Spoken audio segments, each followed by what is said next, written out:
and I'm here today. And I'm here to talk to you about civic education in Canadian high schools. Всім привіт, мене звуть Крейг Марлатт, і я вчитель географії в старшій школі Канади, і я тут для того, щоб говорити про громадянську освіту в канадській старшій школі. Here's what I'd like to cover. I know you have a civics program in Ukraine. I'll talk a little bit about the course and what it looks like here in Ontario.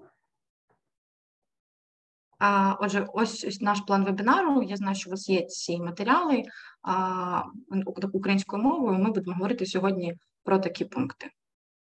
And then I'll pick 3 lessons to share with you that specifically talk about fostering active and responsible citizenship. І також я обрав 3 практичних уроки, які ми з вами розглянемо для того, щоб виховати активних громадян. And at the end, I want to talk about an extracurricular club we have at our school called Honor Them Well, where not only on Remembrance Day, but throughout the year, we help celebrate our veterans. І також в кінці я б хотів приділити увагу курсу позашкільної освіти, який називається «Вшануй їх гарно», курс вшанування ветеранів. So most courses in Ontario are 18 weeks long. The civics course is half of that, but provides an introduction to civics and citizenship, after which students can choose to study law, politics, or there's a course called equity and social justice. Отже, більшість курсів триває 18 тижнів, але курс громадянської освіти триває половину від цього часу, 9 тижнів. Також він об'єднаний з іншими курсами про кар'єру. Після цього курсу учні можуть вибрати, що б вони хотіли вивчати: закон, політику або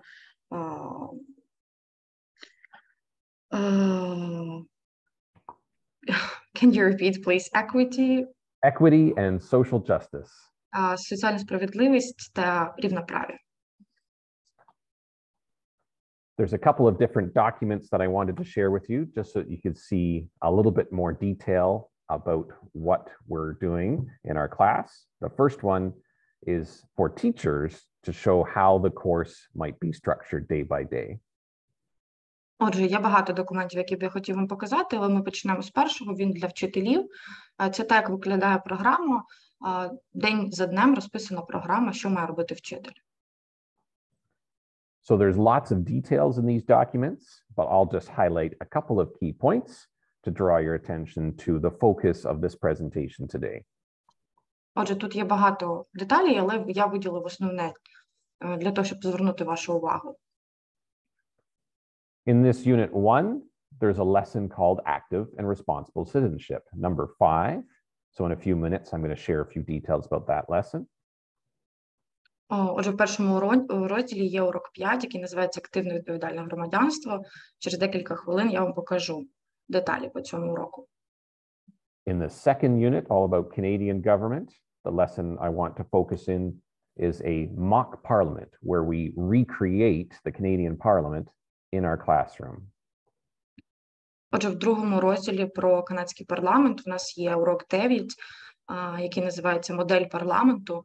Ми якби відтворюємо канадський парламент прямо в класі. At that point, we're halfway through the course, so I introduce the summative assignment that students will work on periodically right until the end of the course. І якраз тут це вже половина курсу, тому я представляю студентам підсумкові завдання. So you will see there's a couple of different work periods that students will revisit it there at the end of Unit 2, and then again at the end of Unit 3, where they pull together all of their knowledge and skills in that one assignment.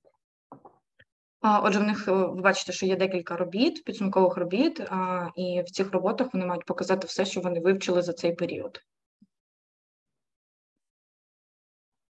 The next document I want to take just a quick look at is a course outline.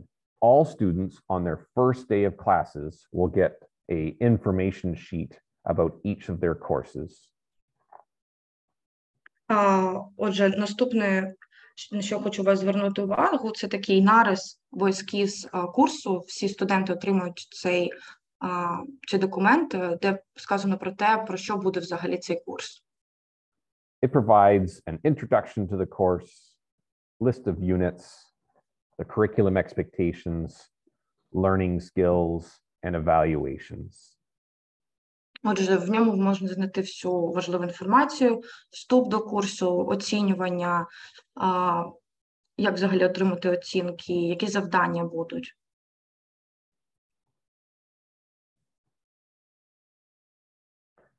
All of the lessons start with the learning goal, big idea, and success criteria, and you will see that right in the slideshows that we present to the students. Отже, кожен урок у нас починається з цілі уроку, з великої ідеї і критерію успіху. By being overt about these things, students will better understand what they're learning, why they're learning it, and how they'll know when they've got it. Отже, знаючи це, студенти будуть більш сфокусовані і будуть знати, що вони вчать, навіщо вони це вчать і як їм цього досягти. To finish off the overview to the course that we have, I wanted to list all the different lessons just as their titles are there, and you'll see the highlighted lessons are the ones that we'll talk about in some detail today. Ми зараз поговоримо детальніше про уроки. The first unit provides a background on how and why governments work. Отже, перший розділ розповідає про те, як і навіщо працює держава, державне управління. The second unit is the longest of the three, and it goes into quite a lot of detail about Canadian government. Другий розділ найдовший з усіх, і він розповідає про канадське державне управління. The activity that we will look at is part of the legislative branch, but that lesson goes on for quite a few school days. Активність, на яку ми сьогодні з вами поглянемо, стосується законодавчої гілки влади, і також це проводиться в багатьох школах. The final unit is pulling together what the students have learned so far and placing them in a global setting in which they will then go out and hopefully make a very positive difference in the world. Отже, і останній розділ – це ми співставляємо все, що учні вивчили за цей час, і розміщуємо це у проєкт про громадянство для того, щоб виховати активного громадянина. So in Unit 1, the lesson on active and responsible citizenship, I'd like to show you briefly the slideshow so you can see what we do in that lesson. Отже, я хочу вам показати швиденько слайд-шоу, як виглядає перший урок «Активне та відповідальне громадянство». Like all lessons that teachers use, it could do with some improvements, but at least it sets up the fundamentals of citizenship, which is what we want students to develop throughout the course. Отже, звичайно, як і всі вчителі, ви можете вносити зміни, але я просто хочу вам показати основні поняття того, як відбувається взагалі такий урок. So all of the lessons are structured in a similar way, obviously with different content. I have instructions that will be written, and then an explanation of where we are in the course, and then where we are in the unit. Отже, звичайно, кожен урок має структуру. Я маю інструкції, з якими я знайомлю студентів, також огляд курсу і огляд розділу. And as we mentioned, there are specific learning goals, big ideas, and success criteria for every lesson. І також, як ми вже розглядали, буде учнів навчальна ціль, велика ціль і критерії успіху. In this particular lesson, we actually start with a fable to introduce the concept of being a responsible citizen. And then we go into a series of discussion questions where we will talk together to determine the basic information about this lesson. Отже, в цьому конкретному уроці ми взагалі починаємо урок з розповіді, з казки, а потім переходимо вже до більш таких серйозних питань, які ми розглядаємо і дискутуємо разом з учнями. All of our students have Chromebooks in the class, which is very, very fortunate for us because we're able to bring in up-to-date information from the internet and other reliable sources from universities and things right into our classroom. Отже, у всіх у наших учнів є ця інформація, тому і є спеціальні гаджети, тому ми можемо якби використовувати інформацію нову з інтернету, з бібліотек і так далі. So you can see the discussion questions continue here, and then for the next several slides, it's some direct instruction about the basics of active and responsible citizenship. Отже, далі ви бачите, що продовжується дискусія, і ось тут ми бачимо таку інструкцію про те, що значить бути активним громадянином своєї країни. І інструкцію до того, що треба робити. So for the purposes of our lesson, the details of each slide aren't important, but more just to see what kinds of things we do, and hopefully you'll be able to revisit this slideshow after the presentation. Звичайно, після презентації можете відвідати цю папку з матеріалами і передивитися детальніше. Зараз моя мета чисто ознайомити вас з тим, що ми робимо. Near the end of the lesson, we provided them a couple of short readings with some reflection questions. І в кінці уроку ми даємо їм короткі тексти, які містять в собі питання на рефлексію. And then we finish up with a writing assignment to test the students' knowledge and understanding of the material being covered. І ми закінчуємо все це письмовою роботою, де перевіряємо знання студентів на задану тему. In this particular assignment, we ask the students, what does it mean to be an active and responsible citizen? Отже, в цьому конкретному завданні ми запитуємо студентів, що означає бути активним та відповідальним громадянином. We ask them what activities could they participate in regarding people, government, the economy, or the environment. Ми також запитуємо, в яких активностях вони можуть брати участь в соціальних, політичних, навколишніх середовищах для того, щоб продемонструвати свої знання. And finally, we ask them to provide examples of things that they've done or other friends of theirs their age have done to help contribute to their community. І також в кінці ми просимо їх надати приклад речей, яку вони або їхні друзі зробили для того, щоб пожертвувати, допомогти спільноті.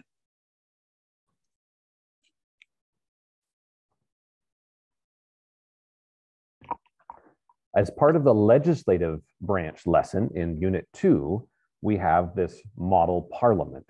So I'd like to share a few details about that activity now. Отже, в другому розділі в нас цікавий розділ «Модель парламенту». Я б хотів з вами поділитися деталями, як це працює. There is quite a lot of content in the slideshows and handouts related to this lesson. So what I've done is extracted just a couple of key slides so that you can understand what this activity is about. Отже, цей розділ про законодавчу гілку влади, і тут дуже багато матеріалу, а я для вас обрав декілька ключових слайдів, щоб показати, як це виглядає. The first activity is to draw names to see which team each student would be on, whether they're a member of the governing party, the opposition party, or the third party. Отже, перша активність – це розподілити ролі, подивитися, хто буде ким зі студентів, чи вони будуть членами правлячої партії, членами опозиційної партії, чи членами третіх партій. And in their own parties, they will choose from amongst themselves who's the leader, who's the minister of a particular department, or who's the shadow minister. So they assign themselves their roles within their own party. І вже всередині команди, тобто партії, вони самостійно будуть обирати, хто з них буде хто. Хто буде міністром, хто буде за міністром і так далі. The next part is knowing what role they're going to play in the model parliament, to learn about what their role does, what happens in a typical day, how business is conducted, and how a bill becomes law. Далі наступною активністю ми дізнаємося, які ролі у парламенті, взагалі у цих людей, що відбувається протягом типового дня, як ведеться робота в парламенті і як законопроект стає законом. As you can imagine, it's this part of the lesson that goes into quite a lot of detail. It takes quite a lot of time for them to learn all the parts, but then they can pull it together in the actual simulation. Як ви можете помітити, що це дуже такий великий пласт уроку, і це тут багато деталей, але потім вони можуть все це зібрати докупи в симуляції. One of my favorite pieces of legislation, fictitious even though it is to propose lowering the voting age, and it is very relevant for the students, so they get quite engaged in debating this legislation. Отже, це одна з моїх улюблених частин цього уроку, тому що тут симуляція, де учні мають вносити фіктивний законопроект, а це дуже сильно їм подобається, і вони дуже з захопленням роблять це завдання. So still meeting in their party groups, they're going to prepare a strategy of whether they're in favor or opposed of the legislation and the details about which particular aspects they wish to argue. Отже, вже в своїх групах учні працюють, і вони мають внести деталі, чи вони за цей законопроект, чи вони проти цього законопроекту, чому, пояснити свою думку. The teacher, as the Speaker of the House, sort of referees the legislation, having set up the classroom where in the Canadian Parliament, the government is to the right of the Speaker, and the opposition and third parties are to the left of the Speaker. Отже, і вчитель виступає тут як спікером в парламенті. Він так само, як ви бачите на екрані, стоїть посередині, і є опозиційна партія, тобто є одна партія зліва, одна партія справа, і вони усі представляють свій законопроект, чому вони за, чому вони проти. In a 75-minute simulation, then they work through the regular procedures of a day in Canadian Parliament and debate the merits of the bill being proposed. І протягом 75-хвилинної симуляції вони можуть подивитися, якби відчути, як працює канадський парламент, як взагалі відбувається прийняття законопроєктів. Having learned so much about this process and then engaging the simulation, students are evaluated in 3 different ways. Отже, після прийняття участі в цій симуляції, після всього вивченого, учні оцінюють себе. They're graded on their participation during the simulation. They're asked to write a paragraph about their particular role that they were playing, and then to also write a paragraph about how Parliament works in general. І оцінюють себе учні за цими 2 критеріями. Вони оцінюють свою участь у симуляції, пишуть короткий текст з описом своєї конкретної ролі, яку вони грали в цій симуляції, та короткий текст з описом того, як взагалі працює канадський парламент. So they complete this simulation about model parliament, and a little bit later in the course, they also do a mock trial for the judicial branch, and it's often the student's favorite part of the course. Тобто в цій частині курсу вони роблять модель парламенту, а трошки пізніше у них також буде симуляція моделю судової системи, і це також одна з улюблених частин програми учнів. The third lesson I'd like to highlight is about this citizenship project. And again, there's lots and lots of details in the handout I'm about to show, but I'll just stress a couple of things to this lesson, and then you can read the details on your own. Отже, третій приклад уроку, який я б хотів вам надати, це проєкт про громадянство. І знову тут дуже багато деталей, ви зможете ознайомитися з усіма деталями в документах. Зараз я просто скажу декілька важливих моментів.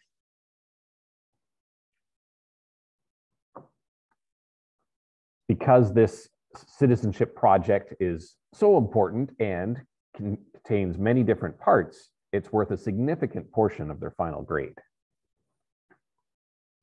Оскільки це дуже важлива частина всього курсу, і цей проєкт складає значну частку оцінки учнів за цей курс громадянської освіти. The first step in small groups is students will pick a particular topic that's of interest to them from these choices. Перший крок, вони в своїх групах обирають тему, про яку вони хотіли би написати і говорити. To make sure they thoroughly understand the issue, they're asked to write up answers to these series of questions, which will be evaluated. Отже, для того, щоб впевнитися, що вони правильно зрозуміли своє завдання, учні мають написати відповідь на серію запитань. The second part of the project, still in their small groups, is to deliver a presentation about a particular organization that is working on their issue. Отже, друга частина цього проєкту – це групова презентація. Вони мають підготувати презентацію на тему, де вони б знайшли якусь організацію, яка працює над вирішенням цієї проблеми. You can see the specific success criteria of the presentation and some ideas for them to come up with a creative way of presenting the information. Ви можете побачити тут критерії успіху і також деякі креативні ідеї для презентації, для того, щоб у них були деякі ідеї для створення цього проєкту. The final part of the summative project is done independently, where they are asked to write a letter to me explaining why I should donate money to their particular organization that is working towards solving their issue. Отже, наступна частина завдання, вони працюють вже індивідуально, самостійно, і вони мають написати лист мені, де вказується, чому саме я маю пожертвувати гроші на цю громадську організацію. To make sure they know how to complete it properly, there are several different rubrics attached to the original lesson that explains all of the criteria and the different levels that the students would be evaluated on. Отже, для того, щоб впевнитися, що вони правильно зрозуміли і розуміють взагалі, як їх будуть оцінювати, тут є декілька рубрик з критеріями оцінювання учнів.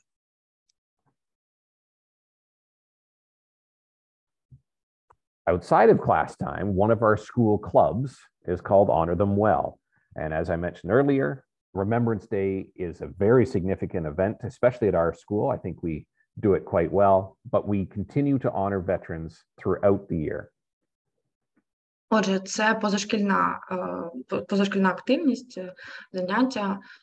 Особливо в нашій школі ми досить добре вшановуємо пам'ять ветеранів. І це дуже важливе для нас завдання і активність. For several weeks leading up to the 11th of November, students will be preparing material in their classrooms and as part of this club so that the event that we have for veterans and dignitaries and local politicians that all come to our school for that presentation is quite significant.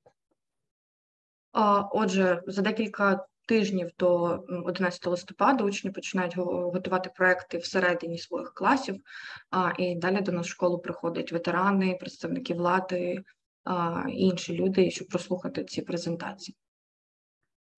Then, at various points throughout the rest of the year, the Honor Them Well students will connect with veterans, sending them cards, meeting them for lunch, taking trips with them to ensure that we honor veterans all year round. Далі, впродовж року, учасники цього клубу вшанування ветеранів також списуються з ветеранами, відсилають їм листівки, запрошують на обіди, їздять в подорожі для того, щоб показати те, що ми дійсно вшановуємо ветеранів гарно. And then perhaps one of the most significant events that we do that helps honor veterans is every couple of years we take them to Europe, where they spend 6 days learning and visiting World War I battlefields and cemeteries, and then 6 days walking through and learning about World War II battlefields and cemeteries. І одне з найважливіших завдань наших – це те, що ми відвозимо ветеранів в Європу, в місця вшанування Першої світової війни, Другої світової війни, по 6 днів кожен. Вони відвідують кладовища, місця пам'яті. While the itinerary changes each time we do the trip a little bit, we always walk through significant Canadian battlefields like Vimy Ridge, Ypres, Passchendaele, and the Somme for World War I. Отже, так як вони змінюються, то ми, звичайно, проходимось по важливим канадським битвам, місцям канадських битв. And then starting with D-Day and the landing of the Canadian troops on Juno Beach, we trace their efforts to help end World War II as they come across northern France, through Belgium and into the Netherlands.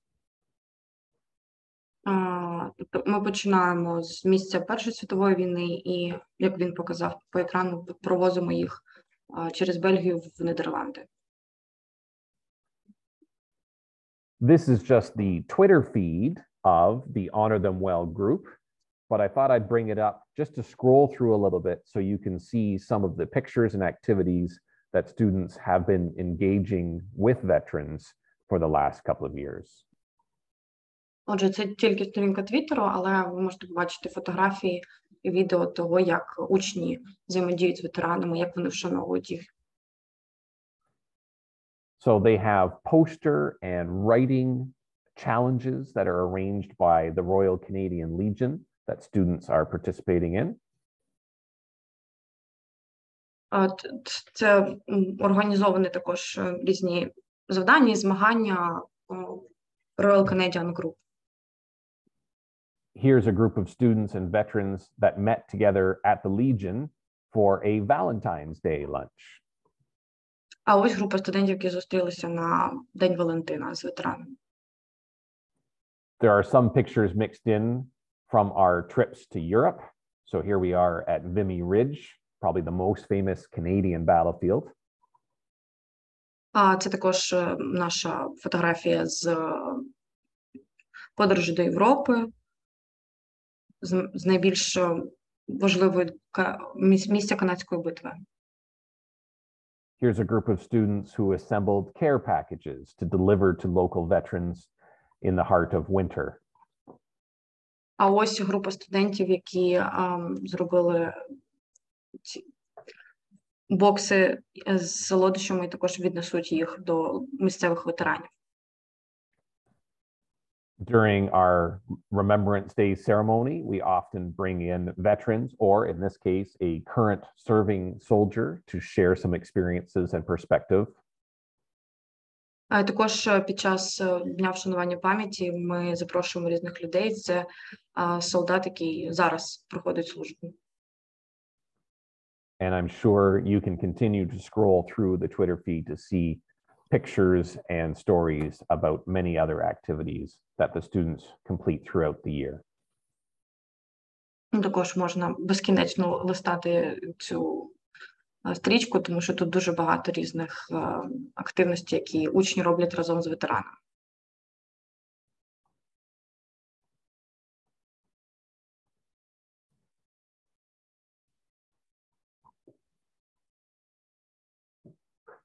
I'm very happy to answer questions and regularly do from teachers all across Ontario because I have posted some of my course content on the internet, but I'm also very happy to answer questions from any of you. So you can see the first website link is to a link to where all my courses are posted, my email address, and then I'm also on Instagram, Facebook, and Twitter. Отже, я буду дуже рада відповісти на всі ваші питання. Ви бачите тут різні посилання на навчальні курси. Він також організовував навчальні курси і емейл, і в соціальних мережах ось такий нік.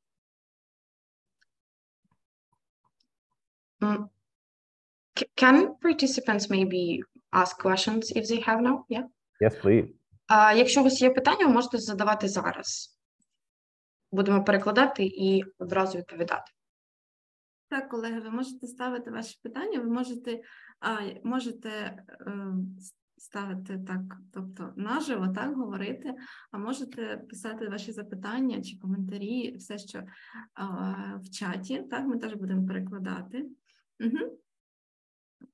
So yeah, I say that participants can ask their questions in chat or they can speak also. May I start with a question? Please.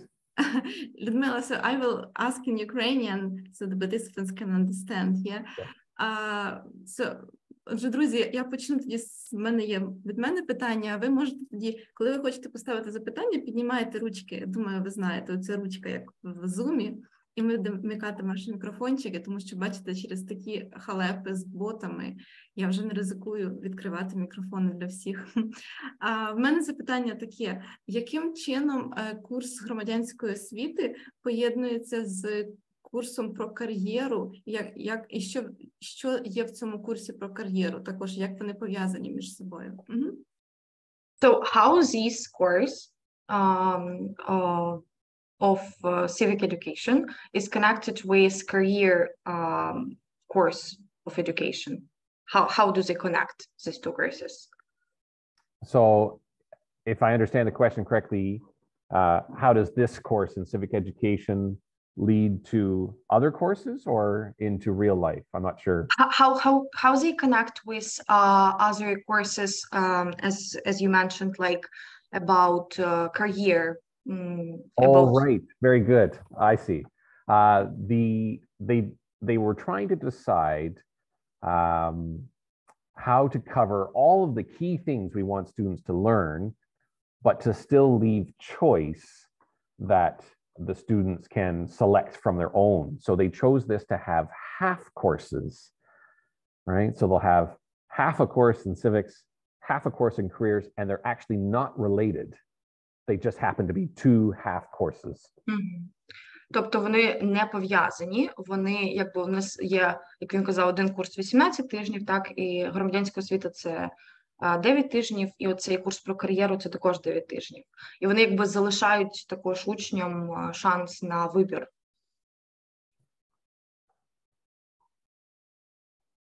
Тобто, як я зрозуміла, це такі курси половинка. Курси... Half courses, right? It's like not a full course, it should be. That's exactly right. Yeah, thank you. Друзі, якщо у вас є запитання, піднімайте ручки, буду вмикати ваші мікрофони. Світлана, здається, піднімала ручку, так?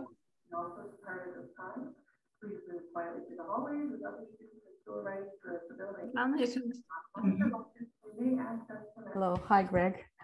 Hello, Svetlana. Wonderful presentation, thank you. Thank you.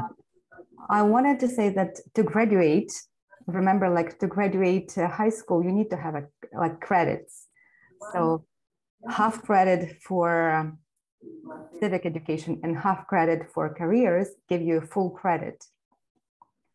So it goes on your diploma or certificate for graduation.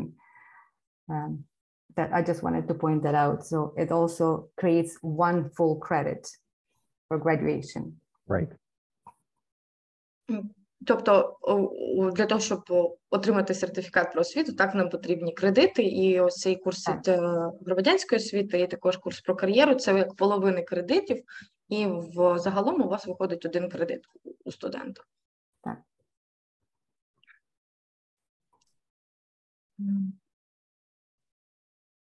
Так. Елла, здається, так? Так, пані Елло, вмикає ваш мікрофончик. Натисніть, щоб вимкнути. Виходить. Дякую, колеги. Дякую, колеги з Канади, за презентацію. А хотіла би спочатку дуже просте запитання, але для нас практичне. Тривалість одного заняття з громадянської освіти, от, приміром, дуже цікаво, скажімо, є з чим працювати, симуляція виборів, але скільки це займає часу? Дякую. Thank you for the presentation, first of all. And second, very simple but really important for Ukrainians question, what is the duration of the lesson? So each lesson in the course schedule is broken into days. So in that very first document I showed, some lessons are just one 75-minute period. Several lessons are many 75-minute lessons in a row. But that first document I shared called course schedule lists how long each lesson is. So we have a duration on that list, yes? Because I didn't see, I mean, minutes. No, so every period is 75 minutes long. And then in that course schedule, each numbered lesson is a new day. Угу. Ось в тому документі, який він перше показував, він також у вас є в папочці, взагалі урок триває 75 хвилин, але там є деякі уроки, які тривають 75 підряд. Can I, one more question. So there are some lessons that you have like 75 in a row, few. 75 minutes at a time every day. Кожного дня 75 хвилин. Because in Ukrainian school, like we have 40, 45 minutes of lesson, not 75. Yes.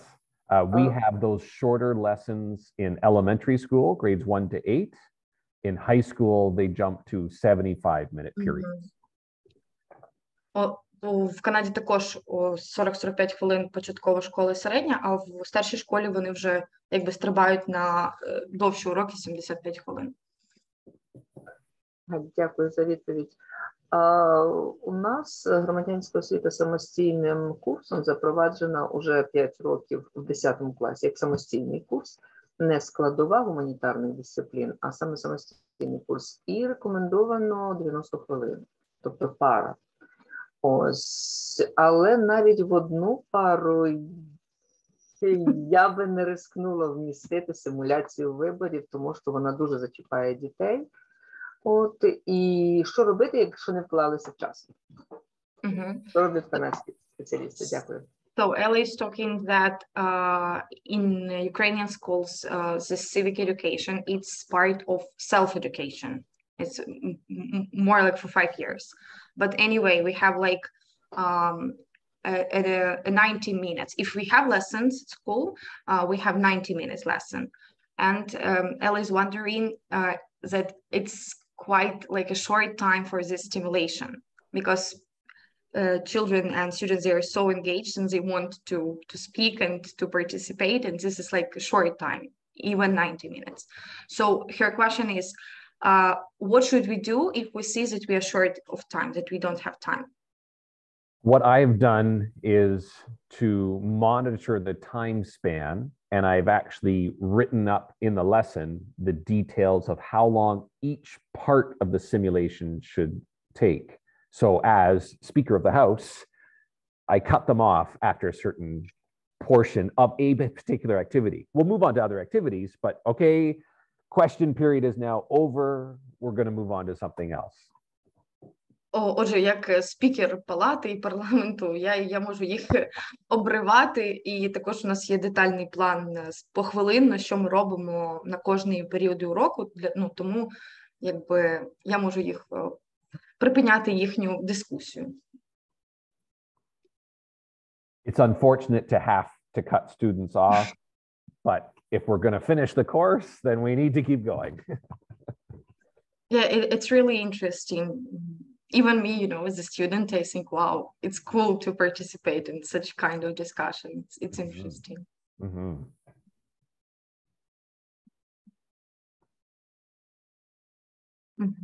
Так, пані Елла ще має запитання, я зараз вмикаю. У мене ще одне питання. А наскільки ви, колего, і ваші колеги в Канаді дотримуються цього суворого вичерпання одного заняття? А якщо розмова пішла настільки ефективно, продуктивно і цікаво для дітей, ви відчуваєте, і вам цікаво, чи не продовжуєте ви це на наступному занятті? Чи треба чітко дотримуватися регламенту? Сьогодні одна тема, завтра друга і третя. Ну і наступна. Дякую. Okay, so how you and your colleagues really stick to these rules and stick to agenda. Like if students are so interested in topic and they are discussing it for a long time and it's more than a full lesson, like one lesson, can you switch or jump with this topic to the next lesson? So especially in the full year courses, like the full credits instead of the half credits, it's easier to have a little bit of give and take, where this lesson is going to last a little bit longer, the next lesson can be a little bit shorter. I find in the half course, there's so much content that we need to be quite strict in the civics class. In other classes, flexibility is there some more. Отже, коли це повний курс, тобто на рік, а не на півроку, там, звичайно, простіше за цією гнучкістю. Там можна якось перестрибнути, зробити один урок довшим, інший коротшим. Але оскільки це половина курсу, це півроку, то тут важче це зробити набагато, і тут треба притримуватися правил. For example, we have a different compulsory course in grade 10 that is Canadian history since 1914. But we're supposed to come right to the present. And some classes, some teachers and students will fall behind because they get so engaged in the lessons.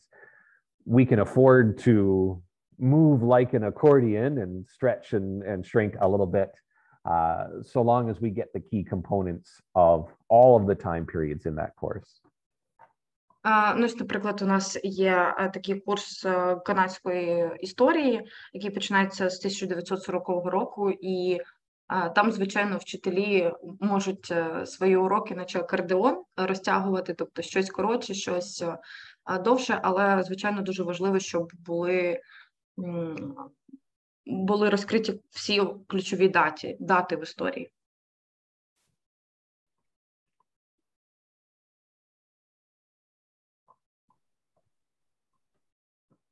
Пані Ело, чи маєте питання чи коментарі? Можете? Так. Ви можете, може, не вимикайте свій мікрофон. Останнє. Мені, знову ж таки, як колега колеги, цікаво спитатися нашого колеги з Канади.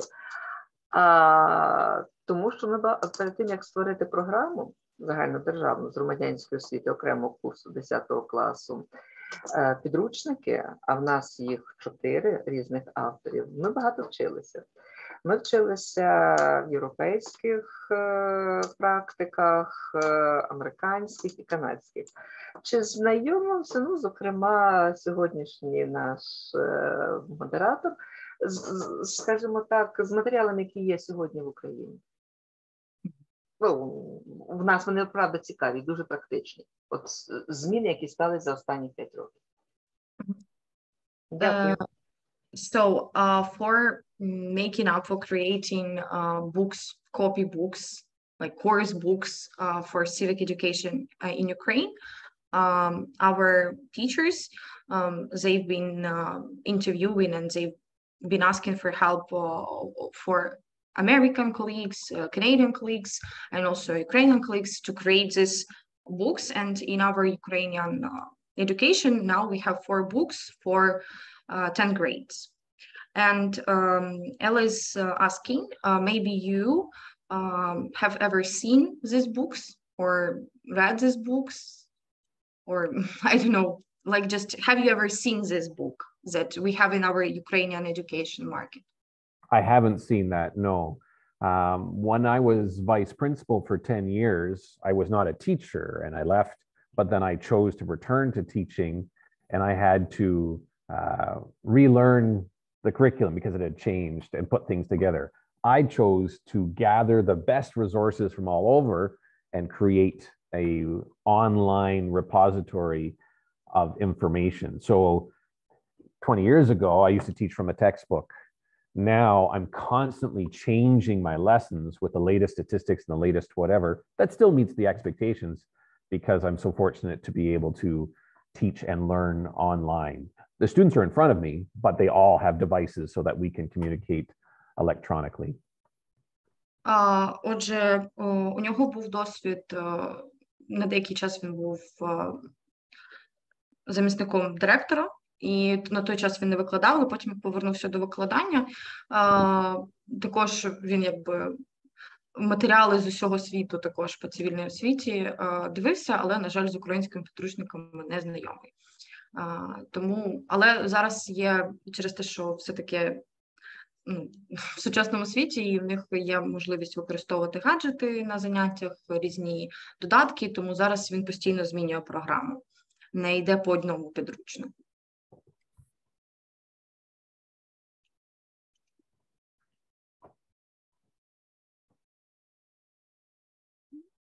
Дякую, пані Ело. Дякую за ваші запитання, дуже цікаві. Можливо, ще у нас є ще учасники, хто хотів би поставити запитання, чи може сказати щось від себе, якісь коментарі. Якщо ні, то в мене є ще запитання. Okay, добре.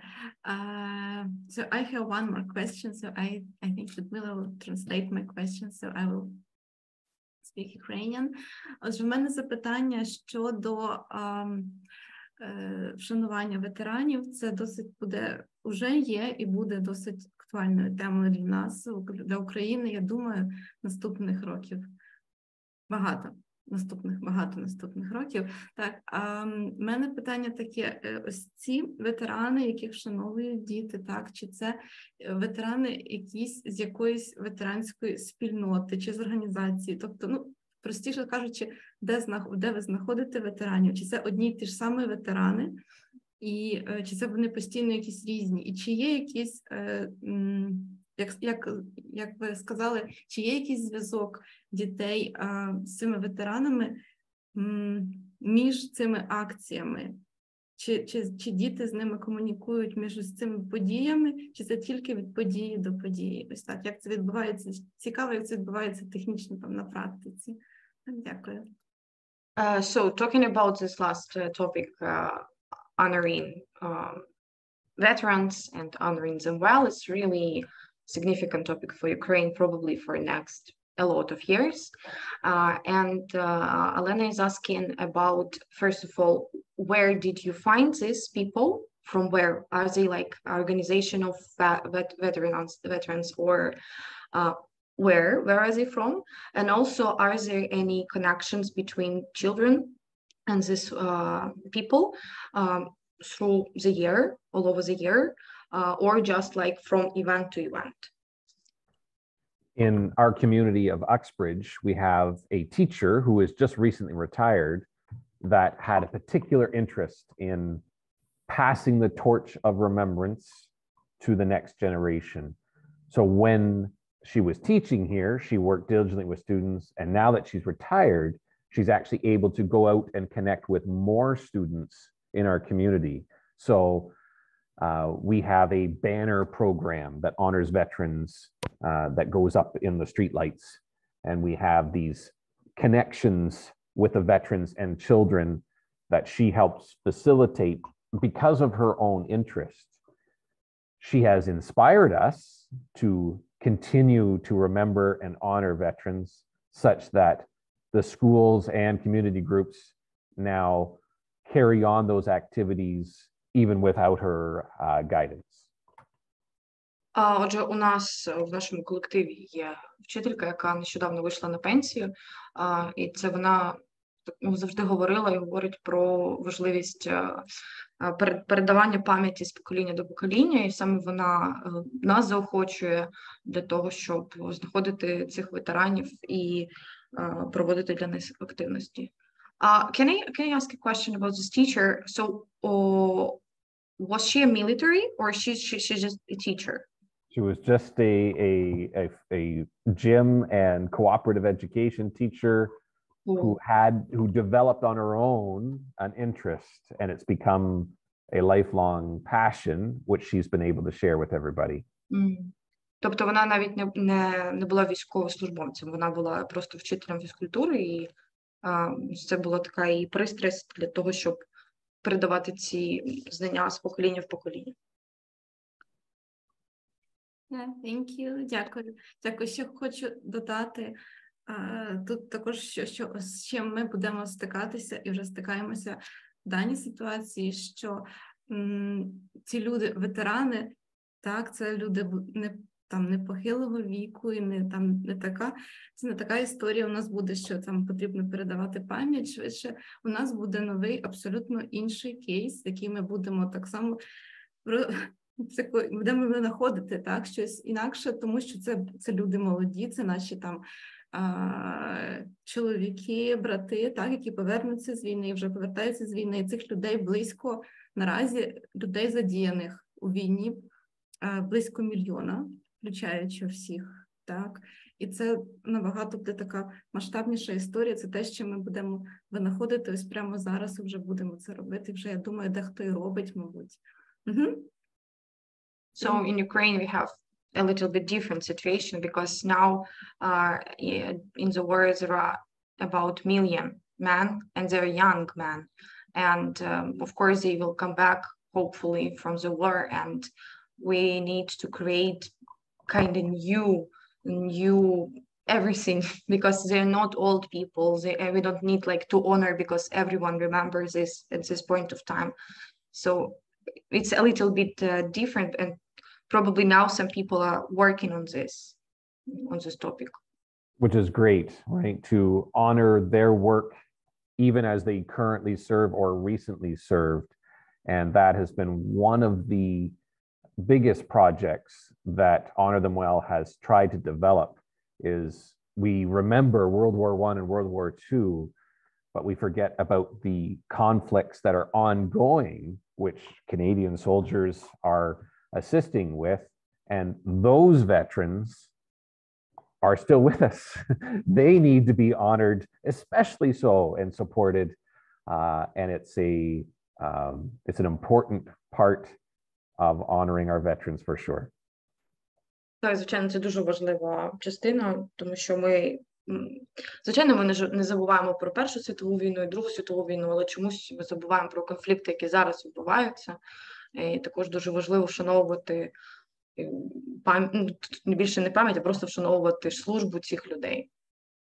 Так, дякую. Ще пані Ело, що ви хочете щось сказати? Ось, вмикаючи мікрофончик. Те, що відбувається сьогодні в Україні, не зовсім конфлікт.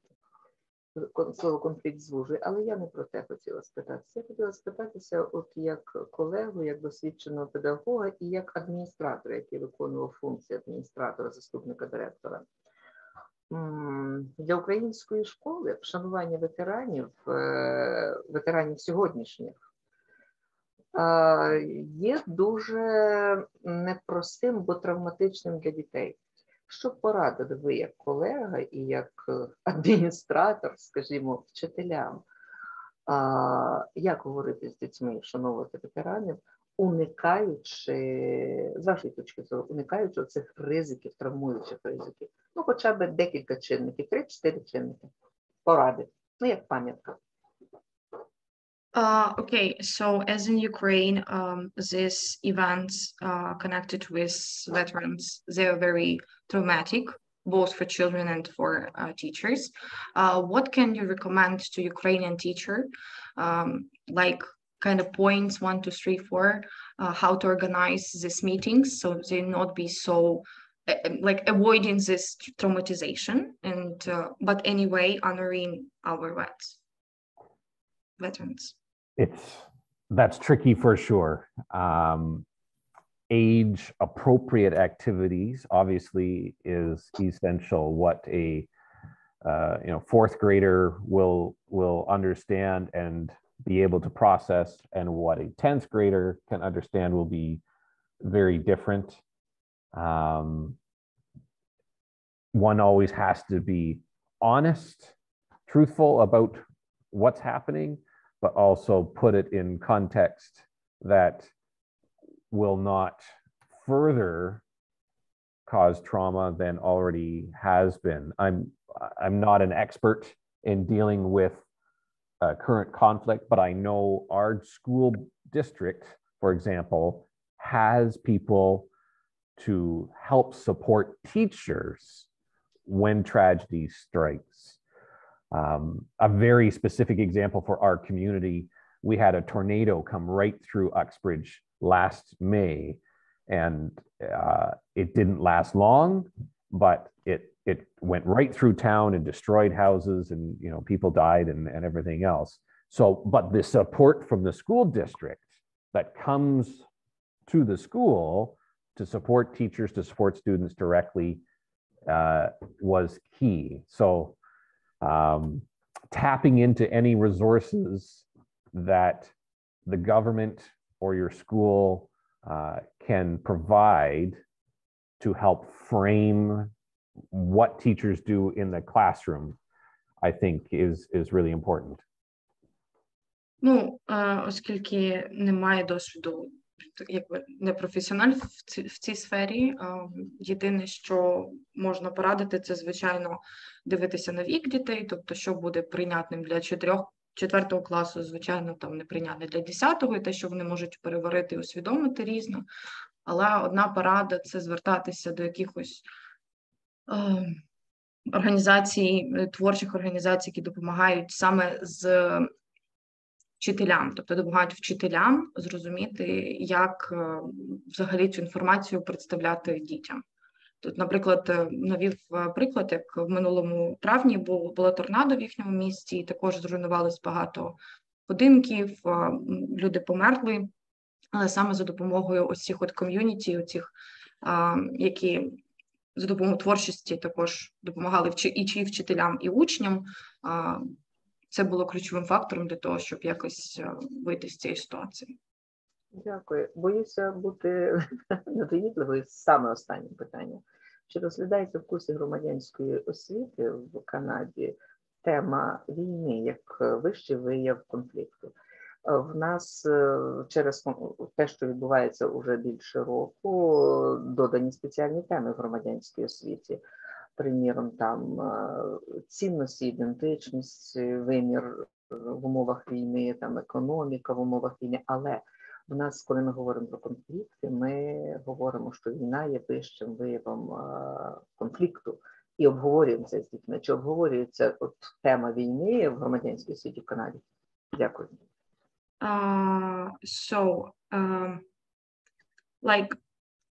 Because of our events, our war that's lasted for more than a year, to our curriculum of Ukrainian civil education, they added lessons connected with economics during the war, some connected with war-related war topics. Talking about Canadian civic education, do you have anything like that you speak about the war as the highest demonstration of civic education? Але можете повторити, це вищий прояв, вас не чути. Like, добре, вас не чути. Це, like... Війна як найвищий вияв конфлікту. Okay. Або рівень конфлікту. So, in Canadian civic education lessons, are you considering and talking about the war as the highest display of conflict, of civic conflict?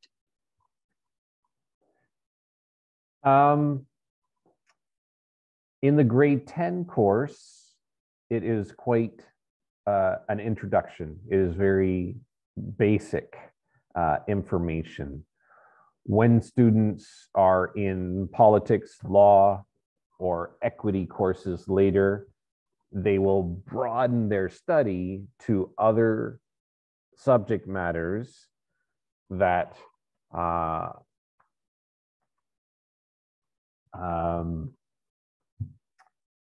that are affecting the world community the most. So for most Canadians, they don't understand war directly other than through history, right? But through the course called Equity and Social Justice, we look at current human rights abuses and look for solutions to all kinds of issues that are affecting people that may not look like war, right? It may not be military, but is definitely very significant troubles in the world that need resolution. So we can't solve them all in the classroom, but how can we equip them to go and help solve those types of problems in the future? Отже, як такої немає прям теми про війну, звичайно, тому що канадці ну, якби не мають уявлення про війну тільки з книжок, так, з історії, але в 10 класі є вступ про це трошки, а в 11-му, коли вже починаються, наприклад, ось ці предмети типу рівноправ'я і соціальна справедливість, там якраз розглядають проблеми, які також називають конфліктами, як аб'юз і так далі, і про шляхи вирішення цих проблем. Звичайно, що вони не можуть розглянути повністю, як вирішити ці проблеми, але, типу, що вони можуть зробити для того, щоб потім піти в світ і якось вирішувати ці проблеми. Ну, тобто, напряму немає такого варіанту про війну.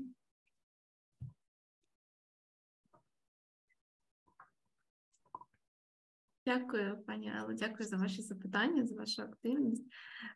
Друзі, якщо є ще у вас запитання або коментарі, будь ласка, ще є у нас трохи часу. Якщо немає запитань, ви можете також дати свій фідбек. So I say that if we don't have questions, so participants, they can give their feedback if they want to. І також ви можете побачити ось цей лінк у чаті. Я надіслала вам там, де переклад матеріалів від тренера на українську, це переклад, і презентації там є, і там є переклад також, приклад уроку і приклад проєкту, який проводить спікер зі своїми учнями. Там все, що взято було з канадської програми, я це взяла так і переклала, щоб ви просто могли побачити, як це виглядає. So I think no more questions.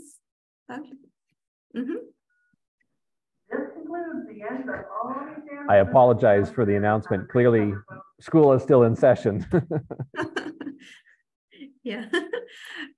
Okay, so I think that's it for today. Yes, we have no more questions. So I will download this presentation, this video to our YouTube channel. And I will send you a link, so you will see it there.